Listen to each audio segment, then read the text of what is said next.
Good evening and welcome back. A number of people have asked me to talk about stride piano style.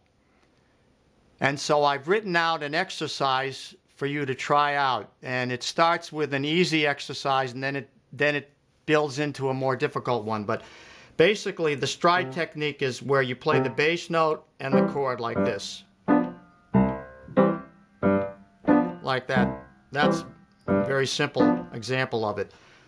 And it gives you a rhythm or a pulse that you don't have if you're just playing chords. So now you have a bass note and the chord, and it goes like this: 1, 2, 3, 4. So the bass note is on 1 and 3, and the chord is on 2 and 4, and it creates a nice rhythm. To start this, I'm going to start first of all with an exercise on broken tenths. So now here we go first with the exercise on broken tenths.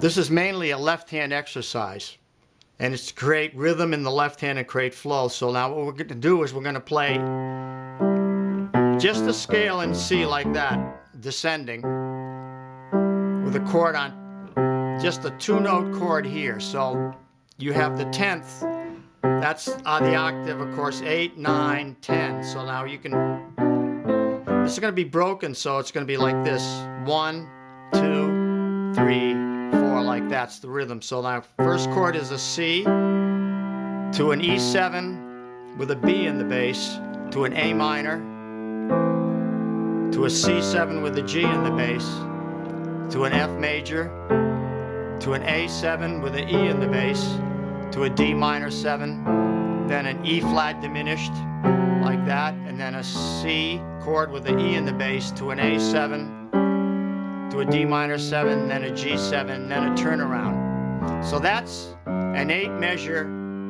There's a G7 at the end. That's an 8 measure progression that I've written out for you to use this and try out this technique of the broken tenths. One more time again.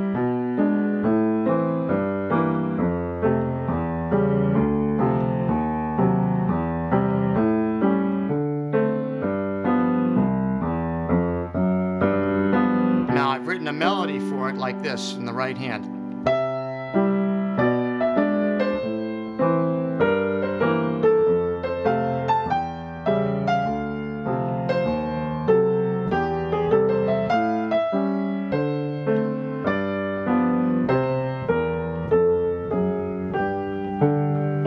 Like that.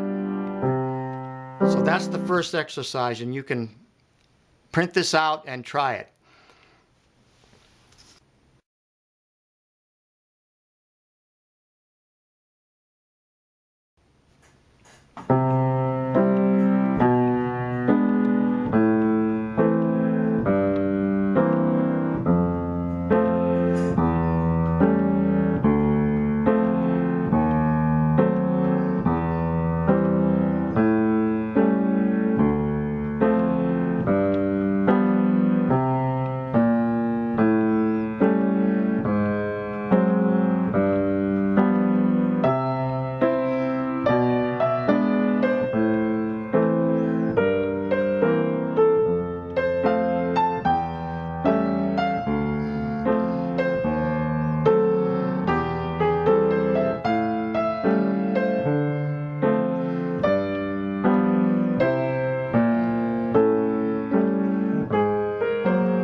The second exercise, step 2, I call an easy stride technique. It's 3-note voicings. And the same bass line is happening, but now what we're doing is we're separating the bass note and the chord like this. So it's root or bass note chord, and it's a 3-note chord, so that's the C chord. I'm playing it like that. You could play a 2-note chord, wouldn't sound as full, would sound like that. Wouldn't be as good sounding as a 3-note chord. So like here now we have the C chord to the E7 with the B in the bass, the A minor to the C7 with the G in the bass, to the F major, to the A7 with the E in the bass, to the D minor, to the E flat diminished. Now with the C chord with the E in the bass, to an A7, to a D minor and a G7, and then the turnaround. A flat 7 now to a G7. That's the turnaround here. Now adding the melody to this pattern, we have this.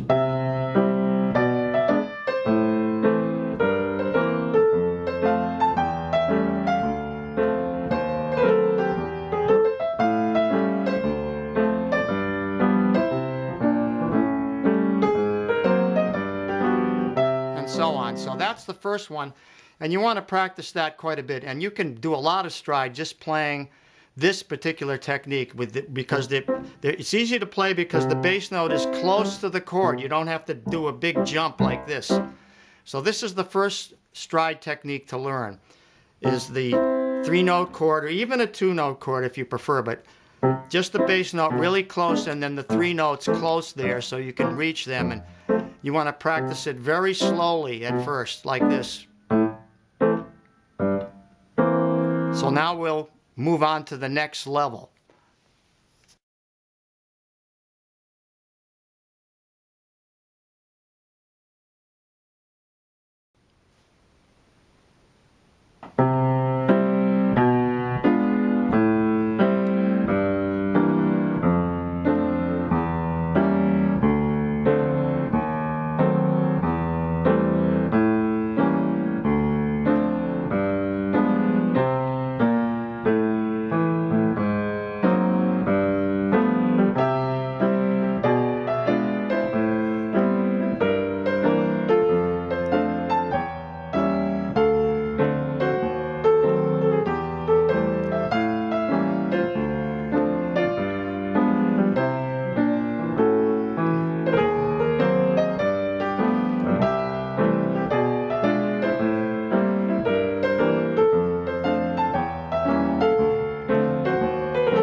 Okay, step 3, this is level 2 of the stride. Now the only difference is I'm going to do the same thing, but instead of a 3-note chord, I'm going to make it a 4-note chord, and that adds a level of sophistication to the harmony. So instead of just a C chord, now I have a C6. See, now I have like either 6th chords or 7th chords, and I can add flat 9s and like other things like this. So here's a C6. Now I go to an E7 with a flat 9 in it, an A minor 7 now instead of an A minor, and then a C7 with a G, actually a C9 with a G in the bass, then an F6 instead of just a straight F chord, I have a F6 chord, and so on. You get the idea that now it's a fuller sound in the left hand. Now, in addition, I can add some harmony in the right hand. I'll start by adding just 1 note of harmony. So instead of this, I have this now.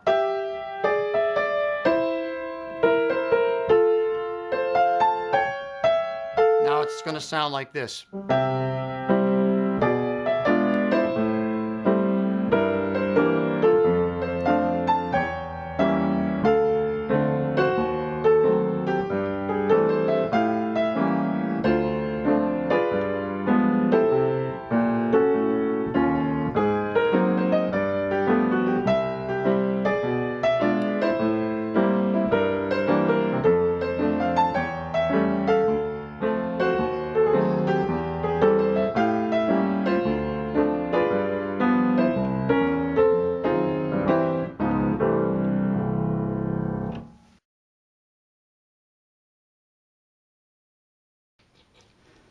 So hopefully you could hear the level of sophistication that is added by playing 4-note chords, that you can add now color tones like a 6 here, the C6, now to an E7 with a flat 9 in it, now an A minor 7, and then a C7, or actually a C9 there. You have a 9th in there.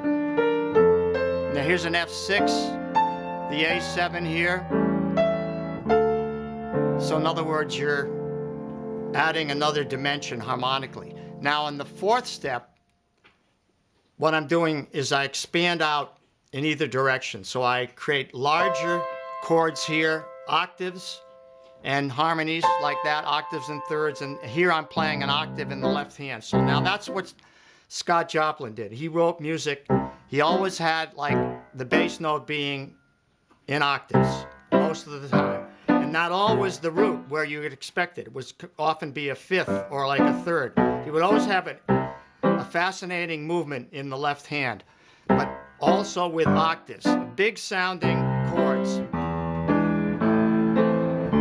like that. So that's what you do for the 4th step, and that takes obviously building up to and developing your technique, but it would sound like this, sort of like this.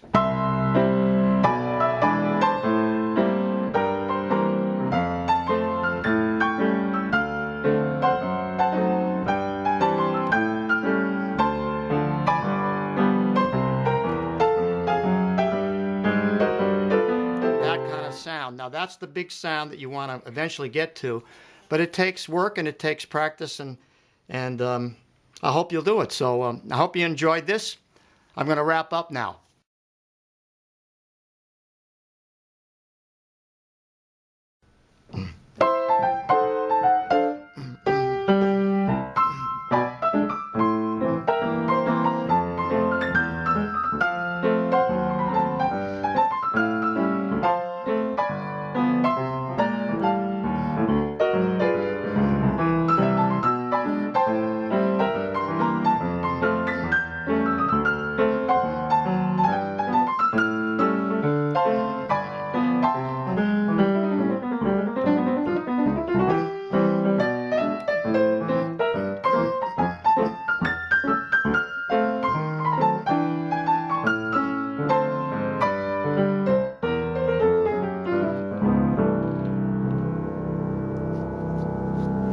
I want to wrap up by saying I hope you will enjoy downloading this exercise that I've written out for you, in which the left hand now develops, starting out with the broken tenths into the easy stride technique, and then more sophisticated with the 4 notes, and then eventually expanding it to octaves.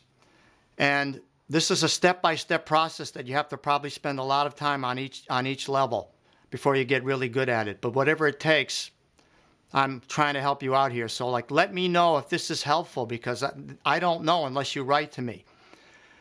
So I'm trying to do something that I'm trying to teach in a way, or show you things that I know, and the only way I know how to do it is to do it this way. And if you like it, then please write to me, and I'll always comment on your comments. I'll always send you a reply. So thanks so much.